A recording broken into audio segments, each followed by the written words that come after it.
Life is a divine experience. But our minds, by becoming busy with things that are not divine, we remove the divinity from life.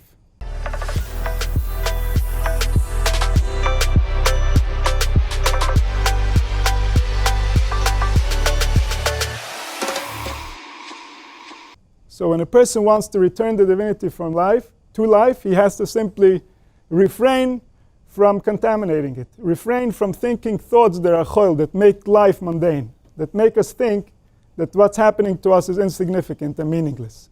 Because as soon as we fall into that trap, our nervous system doesn't have the energy necessary. It's not connected to its divinity. It's not connected to its purpose.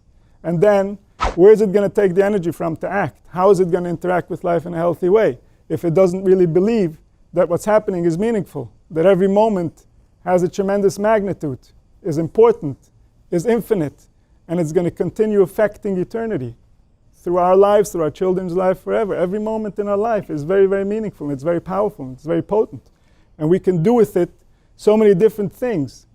So by knowing how to treasure life, we gain access to additional energy, additional strength, additional will.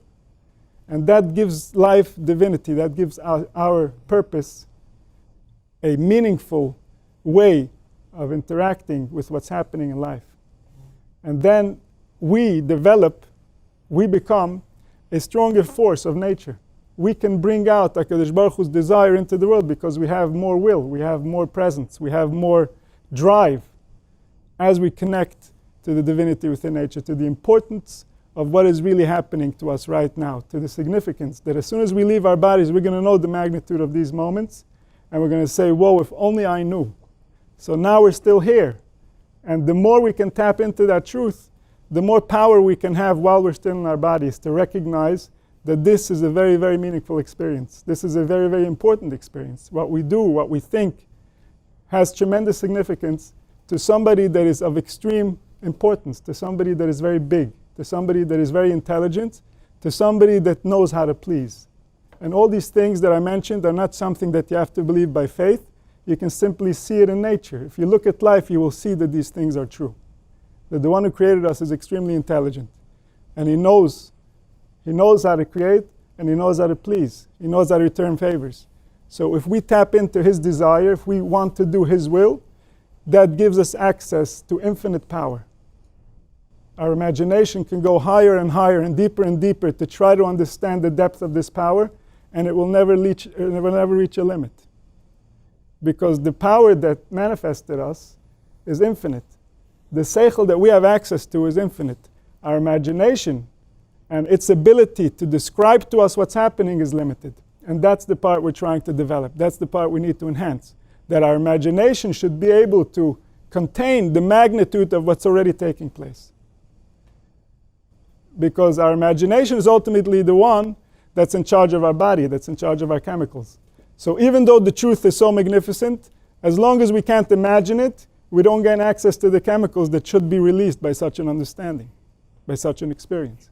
So the more our imagination will gain access to the recognition of this truth, the more we will have access to our divinity also physically, to feel it in our bodies, to get the physiology that comes with that belief.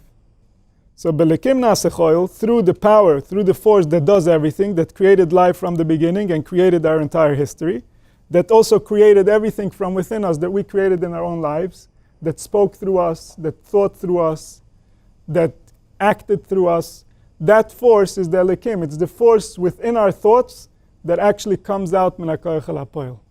And that makes it nature. That makes it a force of nature. When we come out into reality, we're no different than any other animal or than even a wind. We're a force of nature applying our energy in order to create something real into the manifested world. So our power, our force is directed by a power within us, by a logic, by an intelligence that we don't have access to, that we can't understand because it creates us. But our seichel, our intelligence, can recognize that it's there, and it can gain security by relying on it fully, by recognizing that this force knows what it needs to do, and it will take care of reality without my worrying about it. And this is the force that has been taking care of reality before you were born, and it will continue to take care of reality after you die. And it does so now also, and it allows you to be who you are. So you don't have to carry that burden. There's an intelligence, there's a force beyond you that gives you the ability to be you, that allows you to be, and you can relax. He'll take care of everything. And we rely on this force on a daily basis. There are just certain areas in our life where we've been traumatized, where we've irritated our minds, and in those areas we always try to keep control. We're always afraid of what's going to happen next, of what might go wrong, because the past has taught us that this area is a sensitive area. So our imagination has been injured in that area. But we have to surrender that irritation to the intelligence that created life, because he can eliminate that. If we can relax fully, if we cannot follow our imagination's fears, then we can forget that habit. We can erase that habit from our imagination. We can go back to being fully reliant on HaKadosh Baruch Hu. So that's what it means, Belikim Nasechoil, through relying on the force that creates life. Through him we will have power. He will take care of all our enemies. We won't have to worry about our enemies.